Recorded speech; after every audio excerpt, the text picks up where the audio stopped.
CAG की report हाल ही में दिल्ली विधानसभा में पेश की गई। कई सवाल खड़े हो रहे हैं। पहला सवाल यही है कि आखिर पिछली सरकार के समय में ये कैग रिपोर्ट क्यों नहीं पेश की गई, और फिर मौजूदा सरकार जैसे ही बनी और विधानसभा सत्र शुरू हुआ, रिपोर्ट पेश कर दी गई और पूर्ववर्ती सरकार पर तमाम आरोप प्रत्यारोप सामने आने लगे। इस पर बातचीत करने के लिए हमारे साथ पूर्व महानिदेशक कैग शेष कुमार जी साथ में हैं। और ख़ास बात यह है सर कि आपने एक बुक भी लिखी हुई है जो ख़ास तौर पर कैग का जो प्रक्रिया है, प्रोसीजर है, उस पर है। मैं ये जानना चाहूँगा आपसे कि कैग अगर अपनी रिपोर्ट सीधे तौर पर विधानसभा में पेश करना चाहे तो क्या कर सकता है? सर्वप्रथम नमस्कार। कैग के पास ये पावर्स नहीं हैं कि वो सीधा असेंबली में प्रस्तुत करें। शायद यही वजह है कि दिल्ली की जो पूर्ववर्ती सरकार थी उस समय में कैग रिपोर्ट नहीं पेश हो पाई थी। बिल्कुल, ये रिपोर्ट प्रस्तुत करना है लेफ्टिनेंट गवर्नर को या प्रेसिडेंट ऑफ इंडिया को, और वो कॉज करते हैं टेबल में लोकसभा में ले करने के लिए या दिल्ली असेंबली में ले करने के लिए। इस मुद्दे पे देखा जाए तो सीएजी साहब ने शायद मार्च 2024 पे हस्ताक्षर किए थे इन रिपोर्ट्स पर, और इनको प्रस्तुत किया गया था फरवरी 2025 में। सो काफ़ी 11-12 महीने की विलंब हुई है इसमें। अब जबकि सरकार बदल चुकी है और नई सरकार आ गई है, तो ऐसे में जो कैग रिपोर्ट पूर्ववर्ती जो आंकड़े हैं उनके आधार पर जो आकलन उसने किया है और नई सरकार के दौर में जब पेश कर रही है, तो कहीं ना कहीं ये आक्षेप आता है कि इसमें कोई भेदभाव या दबाव ऐसी बातें सामने आती हैं, या ऐसा कोई जो आरोप है उसमें कितनी सच्चाई मानी जा सकती है? मैं कौन से आरोप की बात कर रहे हैं आप, किस तरह की? कि कैग की जो रिपोर्ट बनाई गई वो दबाव में बनाई गई, या यूं कहें कि इसमें भेदभाव बरता जाता है कि जो सत्ता में केंद्र में सरकार है वो अपने दबाव में तमाम विपक्षी दलों की जो सरकारें राज्य में होती हैं उनके खिलाफ ऐसी रिपोर्ट्स बनवा देती हैं। नहीं, ये तो हम स्पष्ट रूप से कह नहीं पाएंगे। रिपोर्टें कई सरकार राज्य सरकारों पे बनी हैं सीएजी के द्वारा, और केंद्र सरकार के ऊपर भी बनी हैं, तो ये कहना शायद उचित नहीं होगा कि दबाव के अंदर इस तरह की रिपोर्टें प्रस्तुत की गई हैं। नहीं, उसकी वजह मेरा सवाल इसलिए है क्योंकि कैग जो चुना जाता है उसको चुनने की प्रक्रिया आप भी जानते हैं कि प्रधानमंत्री सीधे तौर पर चुनते हैं, और ऐसी कोई कमेटी नहीं है, या जो एक तरह से अगर देखा जाए तो वन मैन जो है वो शो होता है कि उन्होंने जब चाहा जिसको चाहा उसको चुन लिया। आपने दो प्रश्न उठाए हैं। एक कैसे चुना जाता है सीएजी को, चुनने के बाद सीएजी साहब क्या कर पाते हैं, क्या करते हैं, क्या करते आए हैं। शायद ये सही है कि अब 2017 से 2024 तक रिपोर्टों की संख्या में कमी आई है, लेकिन संख्या कम हुआ इसका मतलब ये नहीं है कि ऑडिट हो नहीं रही है। ऑडिट रिपोर्ट में का दम क्या है, उसमें बल कितना है, किस तरह के तथ्यों का जिक्र किया गया, किस तरह का विश्लेषण किया गया, उसके ऊपर निर्भर करता है ऑडिट रिपोर्ट की खामी मुख्यता के बारे में। अब रही selection of CAG, yes, selection of CAG is a single member driven institution and it's the prerogative of the prime minister. But ये बात बताइए कि अगर कमेटी भी उस पर बिठाई जाए तो कहाँ ये मुमकिन है कि प्रधानमंत्री के निर्णय के खिलाफ किसी और को चुना जाए? ऐसा नहीं हो पाएगा। अगर कमेटी भी है तो प्रधानमंत्री के आमोदन से ही होगा नियुक्ति। रही बात नियुक्ति होने के बाद इनके पास काफ़ी मतलब इंडिपेंडेंस और पावर्स हैं। किस तरह की ऑडिट किया जाए, किसको ऑडिट किया जाए, कितना तक ऑडिट किया जाए, किस तरह की रिपोर्ट प्रस्तुत किया जाए, ये पूरे पावर्स उनके पास सीएजी के पास है। लेकिन वो रिपोर्ट सर वो ऑडिट कर सकते हैं, सब कुछ कर सकते हैं, लेकिन रिपोर्ट सार्वजनिक नहीं कर सकते जब तक कि विधानसभा या संसद न चाहे। ये बिल्कुल सही कहा आपने, क्योंकि अभी के जो सिस्टम है यहाँ पे सुप्रीम कोर्ट की भी निर्णय है जिसमें कहा गया है कि सीएजी साहब की रिपोर्ट मात्र पार्लियामेंट में जाएंगे, सेंट्रल गवर्नमेंट के संबंध में, पीएससी के पास जाएंगे, पीएससी उसको मानेंगे नहीं मानेंगे, अपना रिकमेंडेशन के साथ पार्लियामेंट लोकसभा में प्रस्तुत करेंगे, तभी इसकी फाइनलिटी और the reports will acquire finality. अगस्त 2024 में ही सुप्रीम कोर्ट ने फिर रिएटरेट किया है। हाँ, ये रिट्रिएट किया था, लेकिन इसके पीछे की क्या वजह है आखिर? क्यों आखिर स्वायत्ता नहीं है कैग के पास अन्य जो कॉन्स्टिट्यूशनल बॉडीज़ हैं उनकी तरह से? आखिर इतनी स्वतंत्रता क्यों नहीं है कि वो रिपोर्ट अपनी पब्लिक कर सके? और जैसे कि पूर्ववर्ती सरकार थी दिल्ली में, उसने रिपोर्ट नहीं पेश होने दी, तो ऐसी स्थितियों में कैग फिर रिपोर्ट बना करके क्या करेगा अगर कोई नई पेश करना चाहता है विधानसभा या संसद में? इसमें देखिए हमारे राज्यांग में जो प्रावधान हैं या सीएजी के जो स्टैट्यूट हैं, सीएजी डीपीसी एक्ट बोलते हैं, इन दोनों के अंडर ही सीएजी काम करते हैं।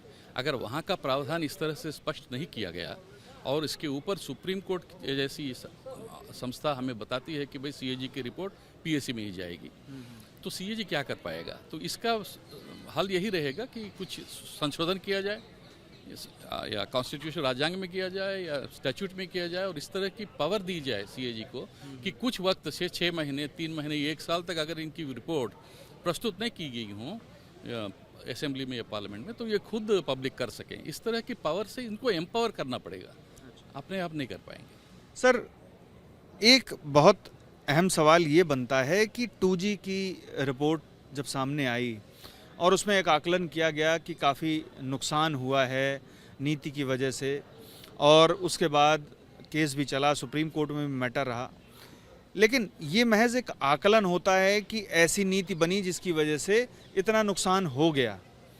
क्या इसको एक सटीक अनुमान माना जा सकता है? नहीं, ये तो सीएजी साहब ने खुद अनुमान बताया है। अंग्रेजी में बताया जाए तो प्रिजम्पटिव लॉस बोलते हैं। तो इनके इस तरह के आकलन में कोई एजम्पशंस होते हैं, तो एजम्पशंस के बेसिस पे 2-3 सिनेरियोज प्रस्तुत किए हैं सीएजी साहब ने। एक सिनेरियो था कि 1,76,000 करोड़ का कुछ प्रिजम्पटिव लॉस की संभावना है, ये बताया। इसी तरह से अभी दिल्ली सरकार के मामले में जो शराब नीति को लेकर के रिपोर्ट पेश की गई, उसमें भी 2,000 समथिंग करोड़ का नुकसान के बारे में बताया गया। तो क्या ये माना जा सकता है कि अगर नीति अच्छी होती तो वाकई में इतना नुकसान नहीं होता, या ये भी हो सकता है कि शायद जो मौजूदा नीति बनी वो सही थी और ये जो आकलन किया गया ये शायद ज़्यादा है, थोड़ा आगे बढ़ कर के माना जा रहा है? जी, आकलन जब करते हैं सीएजी साहब बहुत सोच समझ के और तथ्यों के साथ आधार पर करते हैं और इसको अपने रिपोर्ट में भी प्रस्तुत करते हैं किस तरह से किया गया है। तो वो तो डॉक्यूमेंट और रिकॉर्ड, परमानेंट रिकॉर्ड है सबके सामने। अब रही बात नुकसान हुआ है, कितना नुकसान हुआ है, इसके ऊपर आगे पता चलेगा। जब अभी तो लिकर पॉलिसी का ही ले लीजिए आप या 2G स्कैम का ही ले लीजिए, इनके तो दूसरा पहलू भी है कि क्रिमिनल लायबिलिटी है, कुछ क्रिमिनल एक्शन लिया गया है, प्रोसिक्यूशन किया गया है और कुछ लोगों को रिहा भी किया गया है, एविडेंस ठीक नहीं है, अभी भी चल रही है मामला। नहीं, मैं ये जानना चाहता हूँ कि जैसे शराब नीति के मामले पर जो कैग रिपोर्ट आई उसमें ये कहा गया कि 2,000 करोड़ से ज़्यादा का नुकसान हो गया। अब ये नुकसान का आकलन किस तरह से किया जाता है? क्या पिछली जो नीति थी उसके आधार पर और जो मौजूदा नीति थी उसमें खामियां, पिछला जो रेवेन्यू जनरेट हुआ और मौजूदा जो रेवेन्यू जनरेट हुआ उसके बीच का गैप, क्या यही आधार होते हैं? कई आधार हो सकते हैं। इसका विस्तृत रूप से तो रिपोर्ट पढ़ने से ही पता चलेगा। मेरे हिसाब से तो सीएजी साहब ने इसका विस्तृत रूप से दिया है जानकारी, उसमें किस तरह से किया गया है। क्या एक्शन लिया जा सकता है ऐसे में कि अगर पूर्ववर्ती सरकार ने कोई नीति गलत बनाई और उसकी वजह से नुकसान हुआ, तो जो मौजूदा सरकार है वो कैग रिपोर्ट के बेसिस पर क्या एक्शन ले सकती है, क्या कदम उठा सकती है? देखिए, लिकर पॉलिसी का ही अगर उदाहरण ले तो इस पे पहले से सीएजी रिपोर्ट तो अभी आई है पब्लिक में। इससे पहले ही इसके ऊपर आपने इन्वेस्टिगेशन एजेंसीज और प्रोसिक्यूटिंग एजेंसीज ने अपना काम शुरू कर दिया है। नहीं, मैं ये नहीं मैं ये समझ रहा हूँ कि आप लिकर पॉलिसी को देख रहे हैं या 2G स्पेक्ट्रम को देख रहे हैं जिसमें पहले से ही क्रिमिनल केसेस चलने लगे थे। मैं एक मान लीजिए उदाहरण के तौर पर कि कोई ऐसी कैग रिपोर्ट आती है जिसमें कोई क्रिमिनल केसेस पहले से नहीं किया गया और वो ये बताती है कि कई हज़ार करोड़ रुपए का घोटाला हुआ है या कई हज़ार करोड़ रुपए का नुकसान हुआ है, मैं सुधार लेता हूं अपना, नुकसान हुआ है, तो क्या उस नुकसान के बेसिस पर अगर पूर्ववर्ती सरकार में वो नीति बनी थी उसकी वजह से नुकसान हुआ है, तो जो मौजूदा सरकार है क्या कोई एक्शन ले सकती है, कोई कदम उठा सकती है? बिल्कुल लेना चाहिए, लेगी भी, लेती आ रही भी है अभी, तो ये ले सकती है और इसको इन्वेस्टिगेशन के लिए सौंप सकती है ना। इन्वेस्टिगेशन के लिए जो एजेंसीज या पुलिस होंगी, हाँ, उनके द्वारा इन्वेस्टिगेशन होगा, क्योंकि सीएजी का रोल ये नहीं है कि इन्वेस्टिगेट करे, वो सिर्फ ऑडिट करता है। तथ्यों के आधार पर क्या संकेत हो रहे हैं, मिल रहे हैं, इसकी वो प्रस्तुत करते हैं रिपोर्ट में। अच्छा, फर्दर इन्वेस्टिगेशन में ये भी समझा जा सकता है कि वो जो कैग की रिपोर्ट है जिसमें जो आकलन दिया गया है वो कितना सटीक है। हाँ, मतलब आंकड़े, सिर्फ आंकड़े, कितना गलत है कितना सही है ये बाद में तय होता है। कि इतना कितना नुकसान हुआ, क्या नुकसान है, वो नुकसान किस वजह से हुआ, इसमें क्रिमिनल कॉन्स्पिरेसी है क्या नहीं, वो इन्वेस्टिगेशन है। इन्वेस्टिगेशन और ऑडिट में काफ़ी अंतर होता है, तो ऑडिट में ये अपेक्षा रखना उचित नहीं होगा मेरे ख्याल से। एक बात और आपसे जानना चाहूँगा कि ऑडिट चूँकि बड़ा लंबा लेंदी और बहुत ही ऐसा गूढ़ प्रोसेस है जिसमें काफ़ी लोग लगते हैं। मौजूदा समय कैग के लिए देश में अगर आप बड़े पैमाने पर ऑडिट कराते हैं, सरकारों का इतने बड़े बड़े खाते होते हैं हमारे देश में, राज्य भी काफ़ी हैं, यूटी भी हैं, सेंटर का भी सरकार है, तो कैग को किन जो व्यवस्थाओं और चीज़ों की ज़रूरत है और उस पर अभी तक गौर नहीं किया गया है, उस पर अगर आप प्रकाश डालें। कैग की आवश्यकताओं के बारे में पूछ रहे हैं आप। कैग की सर्वप्रथम आवश्यकता यह है कि उनको सुविधा प्रस्तुत किए जाए, मतलब रिकॉर्ड्स प्रोड्यूस किया जाए, रिप्लेस प्रोड्यूस फर्निश किया जाए और कोऑपरेशन हो ऑडिट से। अगर ठीक से उनको एग्जामिन करना है और रिपोर्ट देनी है तो उनको पूरी तरह से अंदर एग्जामिन करने की आवश्यकता होती है। इसमें कभी कभी कमियां आती हैं, वो कोऑपरेशन नहीं मिलता है, रिप्लेस नहीं देते हैं, रिकॉर्ड्स नहीं देते हैं, ये चलता रहता है। आप खुद चूंकि महानिदेशक के पद पर रहे हैं, तो क्या ऐसी कभी स्थिति आई है कि किसी राज्य ने दस्तावेज देने से मना कर दिया हो या देने में बहुत देरी कर दी हो, जिसकी वजह से जो 2-3 साल हैं वो गुजर गए हों? यही आम आदमी पार्टी की सरकार की उदाहरण लें तो 2012 या 13 में तो मुख्यमंत्री साहब खुद आए थे सीएजी साहब से मिलने और वो चाहते थे कि ये डिस्कॉम्स जो इलेक्ट्रिसिटी सप्लाई कंपनीज हैं उनके ऑडिट किया जाए। उनके तरफ से प्रस्ताव था सीएजी साहब आप आइए ऑडिट करिए, क्योंकि हमें लग रहा है कि ये लोग कुछ गलत कर रहे हैं और बहुत रेट्स ज़्यादा हैं इलेक्ट्रिसिटी के, कम करने का मेरा इरादा है। तो खुद आके एक लेटर दे कर आए, ऑडिट सीएजी साहब ने भी मान लिया और अपने स्टैट्यूट के अंदर ऑडिट किया। तो वहाँ पे कोऑपरेशन, अब देखिए ऑडिटी की कोऑपरेशन, सरकार की तो इच्छा है कराने की, ऑडिटी हो गए डिस्कॉम्स, वो प्राइवेट कंपनीज हैं, वो बोलते हैं सीएजी साहब की कहाँ पावर है कि भाई हमारे रिकॉर्ड्स देखें, तो वो कोर्ट में चले गए। कोर्ट में अभी वो मामला दिल्ली हाई कोर्ट में लटका हुआ है, कब से 2012-13 की बात कर रहा हूँ, ये 15 है, 12 साल हो गए हैं। सीएजी साहब ने रिपोर्ट बना लिया है, बनाने के बाद हाई कोर्ट ने कही है कि रिपोर्ट को पब्लिक मत करो, मतलब अपने पास ही रखो, और उसका ऊपर अभी निर्णय नहीं हुआ है, रिपोर्ट अभी पब्लिक ही हुई नहीं है। ये एक उदाहरण है जो सरकार चाहती है लेकिन हो नहीं पाया। तो ऐसी स्थितियों को बदलने के लिए जाहिर सी बात है कि संशोधन की ज़रूरत होगी और कुछ शक्तियां कैग को मुहैया कराई जाएं, तभी वो पूरी तरीके से काम कर पाएगी, सटीक तरीके से। बिल्कुल सही कहा। एक और बात आपसे जानना चाहूँगा कि अब जबकि रिपोर्ट दिल्ली विधानसभा में पेश कर दी गई हैं और कई पहलुओं पर पेश की गई हैं, तो ऐसी स्थिति में जब ये सारी रिपोर्ट्स सामने आ चुकी हैं, सार्वजनिक हो चुकी हैं, तो इन रिपोर्ट के बेसिस पर किन आधारों को गौर किया जाएगा विधानसभा द्वारा, और क्या हर एक कैग रिपोर्ट पर चर्चा करना अनिवार्य है विधानसभा के लिए, या फिर जो ज़रूरी हैं उन्हीं मुद्दों पर चर्चा की जाती है? बहुत बहुत अच्छा सवाल पूछा आपने। सीएजी साहब हर साल पूरे देश को देखा जाए तो 100 से 150 रिपोर्ट प्रस्तुत करते हैं, और ये रिपोर्ट जैसे मैंने जिक्र किया पीएससी के पास जाते हैं। पीएससी के पास उतना समय होता नहीं है पूरे रिपोर्टों को जांच करे, और एक विषय ये भी है कि सीएजी अगर रिपोर्ट बनाएं तो कोई इम्पोर्टेंट मुद्दा ही होगा, नहीं तो बनाएंगे नहीं वो। तो जो सारे रिपोर्ट बनाते हैं वो पीएससी के चर्चा करने के लिए उनके पास समय नहीं होता है, तो उसमें से कुछ मोर इम्पॉर्टेंट जो और विशेष रिपोर्ट्स हैं उनको सेलेक्ट करते हैं, और सेलेक्ट करने के बाद वो डिपार्टमेंटल हेड जो सेक्रेटरी साहब होते हैं उनको ओरल एविडेंस के लिए बुलाते हैं, एग्जामिन करते हैं डिटेल्ड, फिर उनके ऊपर अपना रिपोर्ट प्रस्तुत करते हैं। तो ये पूरे नहीं कर पाएंगे पीएससी, तो ये रहती है। और पीएससी जहां 2015 से 24 तक सेंट्रल पीएससी की बात किया जाए तो सिर्फ 42% रिपोर्ट या सब्जेक्ट्स को ही पीएससी ने अपना एग्जामिनेशन करके अपना रिकमेंडेशन दे पाए, बाकी के 58% में कर नहीं पाए। लेकिन एक और तरीका होता है, बोलते हैं कि उसको कहते हैं एक्शन टेकन नोट, मतलब बाकी के जो सबमिट किए गए हैं उस पर डिपार्टमेंट पर ये दायित्व है कि क्या एक्शन लिया उन्होंने, लिखित रूप से पीएससी को प्रस्तुत किया जाए। उसमें भी विलम्ब होती है, उसमें भी 10,000 से ज़्यादा एटीएम्स पेंडिंग रहते हैं, तो ये समस्या है संस्था के लिए।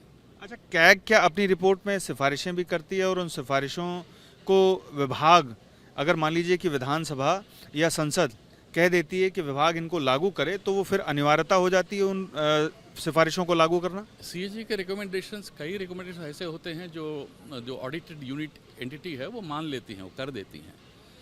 बाकी रह गए जो मानी नहीं, वो पीएससी के पास जाते हैं। तो पीएससी के रिकमेंडेशन, पीएससी भी रिकमेंडेटरी बॉडी है, वो एनफोर्स नहीं कर पाती है अपने रिकमेंडेशन। रिपोर्ट रिकमेंड करती है, बाद में जिम्मेदारी बनती है एग्जीक्यूटिव ऑडिटेड एंटिटी को किस तरह से उनको इम्प्लीमेंट किया जाए। यानी कि 58% जो रिपोर्ट हैं वो एक तरह से ठंडे बस्ते में चली जाती हैं। ये तो यूं कहा जाए कि कैग की जो मेहनत है या उसका जो आकलन है उसको एक तरह से बेगार टाल दिया जाना। नहीं, ये नहीं कहना शायद उचित नहीं होगा। उनकी मजबूरियां हैं पीएससी की, क्योंकि उनके पास वक्त नहीं रहता है। एक चीज़ ये भी हो सकती है, सीएजी साहब बहुत ज़्यादा रिपोर्ट्स बना रहे हैं, उसको कम करें, कुछ खास विशेष रिपोर्ट मात्र बनाएं। जैसे पिछले कुछ सालों से रिपोर्ट्स कम बन रही हैं। रिपोर्ट कम बन रही हैं, ये तो बहुत चर्चित विषय है। वो सही भी है कुछ हद तक रिपोर्टें कम बनी है। लेकिन मैंने कहा ना, रिपोर्ट की संख्या पे मत जाइए, रिपोर्ट के क्वालिटी पे जाइए, कंटेंट पे जाइए और दम पे जाइए। तो दोनों तरफ से देखा जाए तो रिपोर्टें कम हुई हैं अवश्य। और रिपोर्ट जो बन रही हैं वो देखा ये जा रहा है कि जो विपक्ष है उसकी जहाँ जहाँ सरकारें रही हैं उसको लेकर ज़्यादा बन रही हैं, और जो पक्ष है जो सत्ता में केंद्र में है उसको लेकर के कम बन रही हैं। नहीं, सरकार, केंद्र सरकार के भी 70 से 80 रिपोर्ट हर साल प्रस्तुत करते हैं सीएजी। अब बात रही किस तरह की रिपोर्ट, किस विषय पर रिपोर्ट हुआ, कितना गहरा उन्होंने विश्लेषण किया, किस तरह के कंक्लूजन्स, कुछ सेंसेशन कंक्लूजन्स कुछ किया कि नहीं, इस पर डिपेंड करता है। और आप भी मीडिया में भी तो सेंसेशनल आइटम्स को, उसको उछालने की भी तो, उसको ढूंढने की भी तो आप में क्षमता रखते हैं। उन्हीं में मीडिया में ज़्यादा इंटरेस्ट होती है। शायद इस तरह की रिपोर्ट्स कम आई हों, बट ज़रूर होता है। ऐसा नहीं कि सीएजी साहब ऑडिट नहीं कर रहे हैं।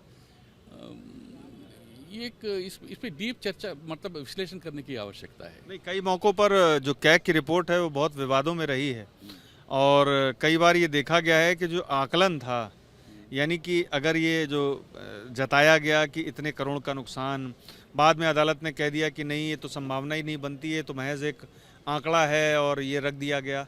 ऐसी भी बातें सामने आई, चूँकि 2G स्पेक्ट्रम का मामला हाईकोर्ट में गया था। देखिए, कहीं सुप्रीम कोर्ट ने ये नहीं कहा कि ये आंकड़े गलत हैं या नुकसान नहीं हुआ है। नुकसान हुआ है और काफ़ी बड़े पैमाने पर नुकसान हुआ है।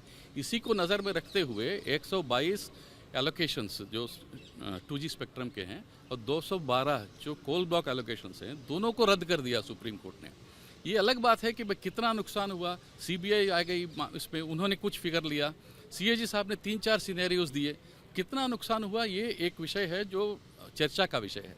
रही बात बाद में क्या हुआ, बाद में देखिए, सीएजी रिपोर्ट अगर नहीं आती, इस तरह का अब मीडिया में भी उछाल नहीं आता, तो क्या होता, ये ई ऑक्शंस होते नहीं कोल्स में, स्पेक्ट्रम में ऑक्शंस नहीं होते। स्पेक्ट्रम में ऑक्शंस के वजह से करीब 2 लाख करोड़ से ज़्यादा रेवेन्यू गवर्नमेंट को मिला है, 2 लाख करोड़।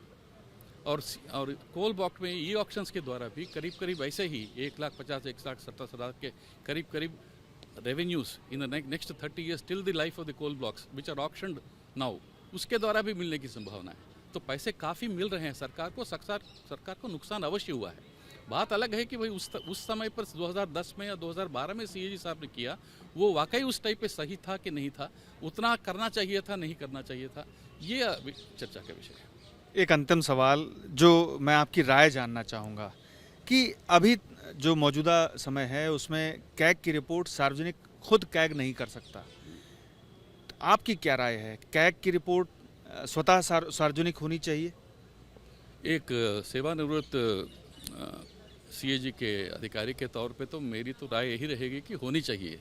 लेकिन ये सुप्रीम कोर्ट के ऑर्डर्स, कॉन्स्टिट्यूशनल प्रोविजंस, उन सबको देखते हुए इसका रास्ता एक ही बनता है कि अगर सुप्रीम कोर्ट के पास कोई पीएएल लेके जाए, भाई आप इसका कुछ निकालिए इसका मसला, क्या ये जनहित में होगा अगर कैग रिपोर्ट बाहर आती हैं, सार्वजनिक होती हैं? यही बनाना चाहिए। जनहित के लिए मीडिया है, वेल मीनिंग एडवोकेट्स हैं, पब्लिक इंटरेस्ट लिटिगेटर्स हैं, उनको ये उठाना चाहिए ये मुद्दा कि भाई सीएजी साहब के रिपोर्ट्स को 3 महीने, 6 महीने, जो भी आप उचित समझे, 9 महीने के बाद अगर प्रस्तुत नहीं किया गया तो सीएजी को ये हक देना चाहिए कि वो खुद उसको प्रस्तुत करे और जानकारी दे उन बारे में। हमसे बात करने के लिए बहुत बहुत शुक्रिया। तो आपने सुना कैग के पूर्व महानिदेशक को, और उन्होंने हमें तमाम सवालों के जवाब दिए और साथ में अपनी राय भी बताई कि कैग की जो रिपोर्ट है वो स्वतः सार्वजनिक करने की उसके पास शक्ति होनी चाहिए। ये अलग बात है कि उसके लिए कुछ अंतराल तय कर दिया जाए, लेकिन मौजूदा समय ये व्यवस्था नहीं है। और देखना ये होगा कि भविष्य में सुप्रीम कोर्ट या संसद ऐसी शक्ति कैग को प्रदान करता है या फिर नहीं। पीयूष पांडे, TV9 भारतवर्ष, नई दिल्ली।